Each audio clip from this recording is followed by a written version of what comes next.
किशन बहुत छोटा था जब उसके माता पिता का देहांत हो गया था। किशन के माता पिता के देहांत के बाद मणिलाल ने ही उसका पालन पोषण किया था। मणिलाल का एक छोटा बेटा था मोहन। मणिलाल ने कभी भी किशन और मोहन के बीच में कोई फर्क नहीं किया था। उनके घर में मोहन और किशन के अलावा मणिलाल की विधवा बहन गंगा और बीवी सुमित्रा रहा करती थी। गंगा पुरानी संस्कृति परंपरा में विश्वास रखा करती थी। विधवा होने के बाद से गंगा अपना सर मुंडवाकर हर समय भगवान की पूजा में ही लीन रहा करती। और ऐसे ही एक दिन, मुझे पता ही था तुम दोनों भाई मुझे एक ही साथ मिलोगे। वैसे अच्छा ही हुआ कि तुम दोनों मुझे एक साथ मिल गए। मुझे तुम दोनों से बहुत जरूरी बात करनी थी। हाँ काका, क्यों नहीं, बोलो, आपको हमसे क्या कहना था? सुमित्रा यानी कि मोहन की माँ और किशन तुम्हारी चाची ने चाहते हुए मुझे एक लड़की की फोटो दी है। वो चाहती है कि इसी साल तुम दोनों की शादी हो जाए। तो अब आकर जल्दी से लड़की पसंद कर लो ताकि जब सुमित्रा तीर्थ से आए तो तुम दोनों की शादी हो सके। काका, मोहन भाई मुझसे बड़े हैं और वैसे भी पहले बड़े भाई की शादी होती है, तो आप पहले मोहन भाई साहब की शादी करवा दीजिए। उसके बाद आप और काकी जिससे बोलेंगे मैं उससे शादी कर लूंगा। किशन तू बहुत चालाक है।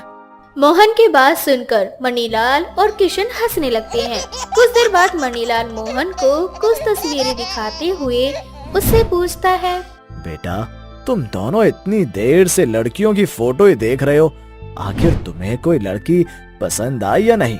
अब हाँ पिताजी, वो दरअसल।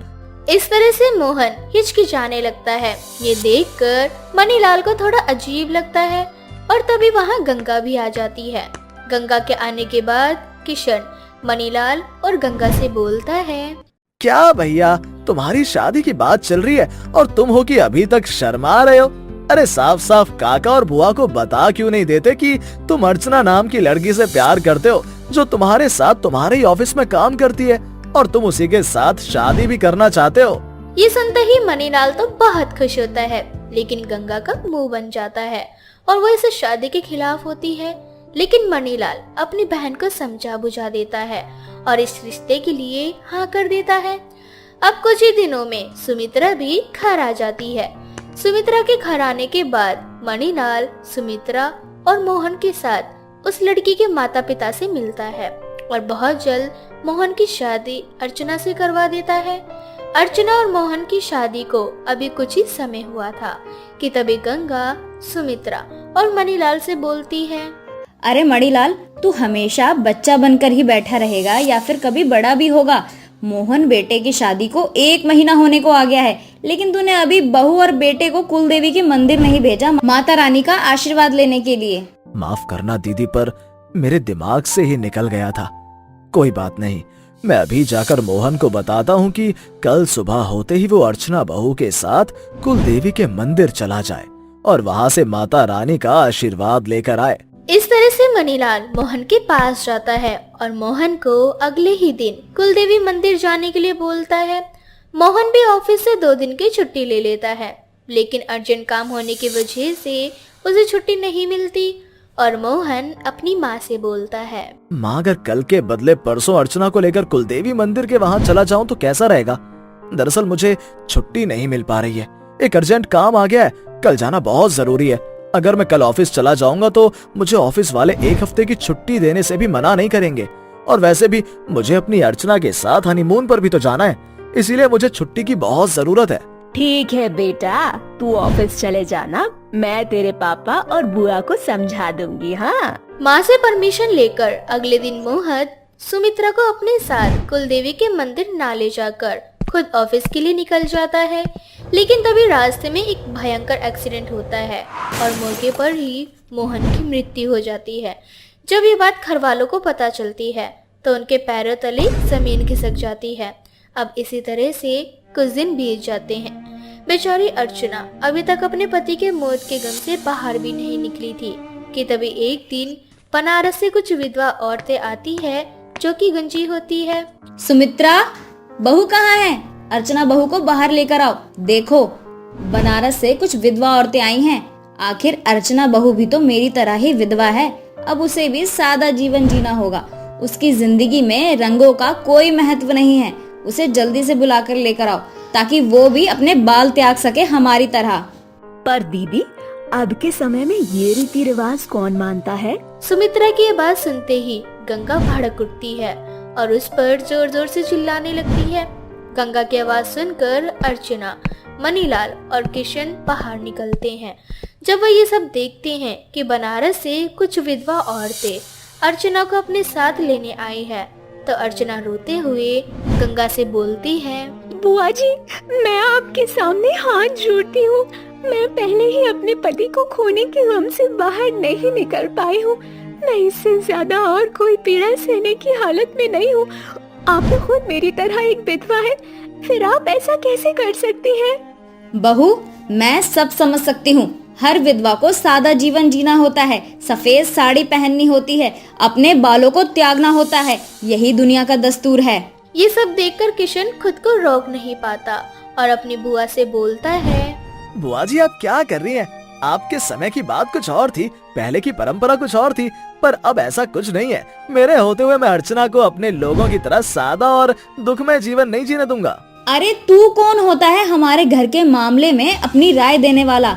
मैं भी तो एक विधवा हूँ, मैं भी तो सादा जीवन जी रही हूँ। मेरी जिंदगी में भी कोई रंग नहीं है और ना ही मेरे सर पे बाल हैं। एक विधवा का जीवन यही होता है। तुम लोगों के खुली विचारों की वजह से आज मेरा बेटा मोहन हमसे दूर हो गया है। माफ करना बुआ, पर काका ने मुझे अपने बेटे की तरह पाला है और मैं एक बेटे होने का फर्ज निभा रहा हूँ। आपके हिसाब से एक विधवा सादा जीवन जीती है। यदि अगर उसकी मांग लाल हो जाए तो वो औरों की तरह खुशहाल जिंदगी जी सकती है। अगर ऐसा है तो अब से अर्चना भी एक खुशहाल जिंदगी जिएगी और मैं मोहन की जगह पर इस घर की जिम्मेदारी उठाऊंगा। इतना बोलकर किशन मंदिर से सिंदूर लाता है और अर्चना की मांग भर देता है। किशन जी, ये आपने क्या किया? मैं एक विधवा हूँ। एक विधवा से शादी करके आप अपनी जिंदगी नर्क बनाना चाहते हो क्या? अर्चना, ये तुम कैसी बात कर रही हो? मैं नहीं मानता इस रूढ़िवादी सोच को। तुम्हारे सामने अभी पूरी जिंदगी पड़ी है, तुम्हें उसे जीना ही होगा। तुम्हें अपने लिए सोचना होगा और इसके लिए तुम्हें एक विधवा की तरह नहीं बल्कि एक सुहागन की तरह जीना होगा। ये देखकर गंगा का मुंह बंद हो जाता है, जिसके बाद सुमित्रा और मणिलाल बोलते हैं, दीदी, आपके समय में मैं बहुत छोटा था। अगर मैं बड़ा होता तो शायद आज आपकी जिंदगी में सफेद रंग की जगह लाल रंग होता। मैं आपकी झोली में खुशियां नहीं भर सका, पर मैं अपनी बहू की खुशियों को छीन नहीं सकता। मैंने हमेशा किशन को अपना बेटा माना है, इसीलिए मैं किशन के फैसले से सहमत हूँ। ऐसा ससुराल पाकर तो मेरी जिंदगी सफल हो गई। जरूर मैंने पिछले जन्म में बहुत अच्छे काम किए होंगे जो मुझे ऐसे सास ससुर मिले। इस तरह से मणिलाल अपनी विधवा बहू की शादी किशन से करवा देता है, जिसके बाद अर्चना एक खुशहाल जिंदगी किशन के साथ व्यतीत करती है। सुमन के बेटे की अभी शादी हुई थी। सुमन अपनी बहू घर में लाकर बहुत खुश थी, और खुश होती भी क्यों ना, आखिर उसकी बहू सर्वगुण संपन्न संस्कारी जो थी। ऐसे ही एक दिन सब साथ में नाश्ता कर रहे होते हैं, तभी सुमन और उसका पति विनोद अपनी बहू राधा और बेटे अमर से बोलते हैं, अमन बेटा, तुम दोनों की नई नई शादी हुई है, तो तुम दोनों हनीमून पर क्यों नहीं जाते? पर माँ जी, घर में हमारे अलावा आप दोनों की देखभाल करने वाला कोई नहीं है। हम आप दोनों को अकेला छोड़कर हनीमून पर कैसे जा सकते हैं? अभी तुम्हारे सास ससुर इतने बूढ़े नहीं हुए हैं कि अगर उनके बहू बेटे घर से कुछ दिनों के लिए कहीं चले जाएं, तो वो अकेले घर में रह ना सके। इसीलिए तुम दोनों हमारी फिक्र मत करो और आराम से हनीमून पर जाओ। जब से तुम्हारी शादी हुई है ना, तब से तुम दोनों एक भी बार अकेले कहीं गए नहीं हो। ठीक है माँ, अगर आप और पापा यही चाहते हैं तो मैं और राधा कुछ दिनों के लिए शिमला हनीमून के लिए चले जाएंगे।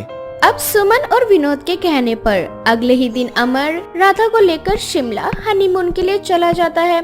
अब घर पर सुमन और विनोद बिल्कुल अकेले थे। बहुत दिनों बाद वो दोनों इस तरह से अकेले साथ में थे, इसलिए वो दोनों अकेले बैठकर अपनी पुरानी यादों को ताजा करते हैं।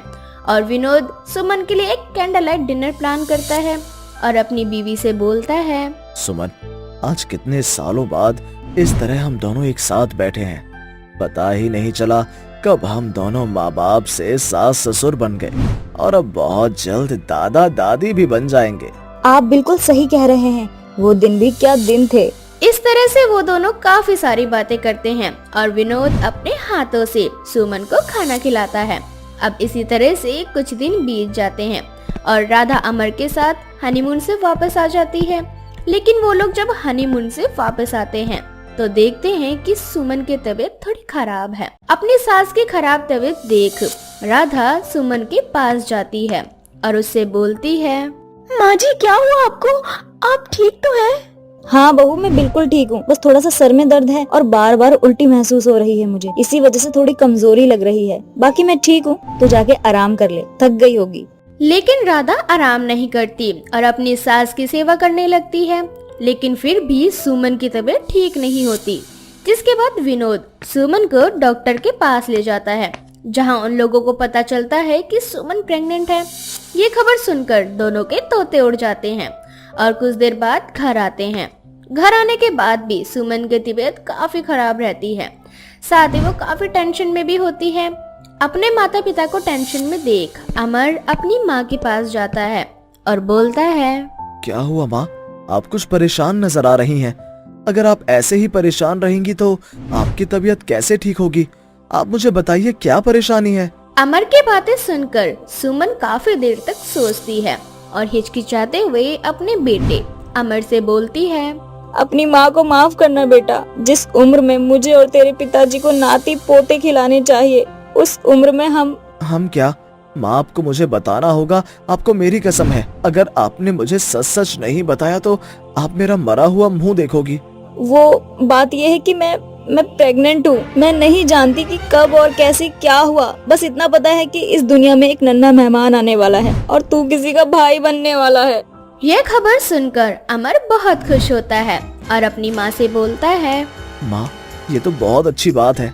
आप इतनी परेशान क्यों हो रही थी और आपने हमें अब तक क्यों नहीं बताया?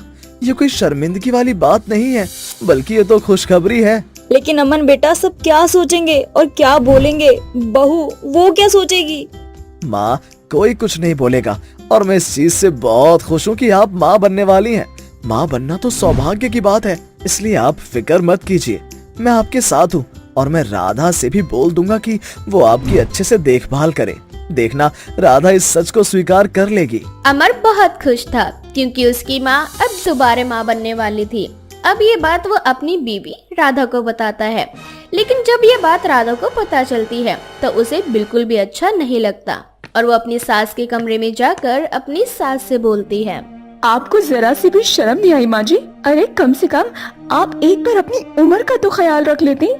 अरे इस समय पर मुझे और अमन जी को बच्चे के बारे में सोचना चाहिए था और आप यहाँ प्रेग्नेंट होकर बैठी। कैसा लगेगा जब सब मुझे कहेंगे कि राधा की सास प्रेग्नेंट है? क्या मुंह दिखाऊंगी मैं समाज को? सोचा है आपने? इस तरह से राधा सुमन को खड़ी खोटी सुनाकर चली जाती है और किचन में काम करने लगती है। तभी राधा का ससुर विनोद किचन में आता है और राधा से बोलता है, बहू, तुम्हारी सास गर्भवती है, अब तुम्हें ही घर की सारी जिम्मेदारियों को बखूबी निभाना होगा, साथ ही अपनी सास का ख्याल भी रखना होगा। माफ करिएगा ससुर जी, पर ये सब कुछ मुझसे नहीं होगा। गुल आप दोनों ने खिलाए हैं तो इसकी भरपाई भी आप दोनों ही कीजिए। मुझसे किसी की सेवा नहीं हो पाएगी। आखिर आप दोनों ने हमें हनीमून शायद इसीलिए भेजा था ताकि हमारे जाने के बाद अकेले घर में आप दोनों रास लीला रचा सके, परंतु आप दोनों का रचाए हुई रास लीला किसी से छुप नहीं सकी। बहू, चिल्लाइए मत ससुर जी, मुझे भी आता है। इस तरह से राधा वहाँ से चली जाती है, लेकिन अपनी बहू का ये रूप देखकर विनोद दंग रह जाते हैं। तो वहीं अमर बहुत खुश था, इसलिए वो जब भी शाम को घर आता तो अपनी माँ के लिए कुछ न कुछ लेकर आता और इसी तरह से कुछ दिन बीत जाते हैं। अब राधा जब भी घर से बाहर जाती है तो लोग उसे ताने दिया करते और राधा से ये ताना बर्दाश्त नहीं होता। जिसके बाद एक दिन राधा अमर से बोलती है, मैं नहीं जानती कि तुम लोगों के ताने सुनते हो या नहीं, पर मुझसे अब और ताने बर्दाश्त नहीं होते। अभी भी मौका है, तुम माँ जी से जाकर कहो कि वो इस बच्चे को गिरा दें। राधा की ये बातें सुनकर अमर को बहुत गुस्सा आता है और वो उसे एक थप्पड़ लगाकर उसका हाथ पकड़कर उसे हॉस्पिटल में ले जाता है। जहां वो उसे दिखाता है कि कुछ औरतें जिनकी औलादें नहीं हैं, वो औलादों के लिए कितना तड़प रही हैं, और कुछ औरतें ऐसी भी हैं जो इस उम्र में माँ बनने का सुख प्राप्त कर पाई थी। तो वहीं कुछ औरतें ऐसी भी थी जो साइंटिफिक तरीके से इस उम्र में माँ बन रही थी। ये सब देखकर राधा की आंखें खुली की खुली रह जाती है और राधा से अमर बोलता है, बच्चे का दुख क्या होता है राधा, ये तुम्हें अभी नहीं पता चलेगा क्योंकि तुम अभी माँ नहीं बनी हो। पर अगर इसी तरह से तुम और कुछ साल तक माँ नहीं बन पाई तो असली ताना क्या होता है तब तुम्हें समझ आएगा। अभी लोगों का काम है बोलना, इसलिए वो कह रहे हैं, परंतु जब तुम बेऔलाद रह जाओगी तब मोहल्ले वालों की आदत बन जाएगी तुम्हें ताने देने की। फिर तुम्हें इस ताने से भी ज्यादा बुरा लगने लगेगा और फिर तुम्हें अपनी गलती का एहसास होगा कि एक निर्दोष बच्चे की जान लेना कितना बड़ा पाप है। एक और बात, माँ के माँ बनने से मैं बिल्कुल भी शर्मिंदा नहीं हूँ। अरे मैं तो खुश हूँ कि मैं भाई बनने वाला हूँ। बहुत जल्द इस दुनिया में मेरा छोटा भाई आने वाला है और तुम्हें भी खुश होना चाहिए, परंतु तुम बाकी लोगों में शामिल होकर मेरी माँ को कोस रही हो। अमर की बातें सुनकर और हॉस्पिटल में लोगों को बच्चों के लिए तड़पता हुआ देख राधा की आंखें खुल जाती है और वो घर आकर अपने सास ससुर से माफी मांगती है, जिसके बाद राधा खुशी खुशी अपनी सास की सेवा करती है और लोगों के तानों का मुंह तोड़ जवाब भी देती है। अब इसी तरह से कुछ महीने बीत जाते हैं और बहुत जल्द सुमन एक बहुत ही प्यारी बच्ची को जन्म देती है, जिसके बाद वो सभी एक साथ खुशी खुशी रहने लगते हैं।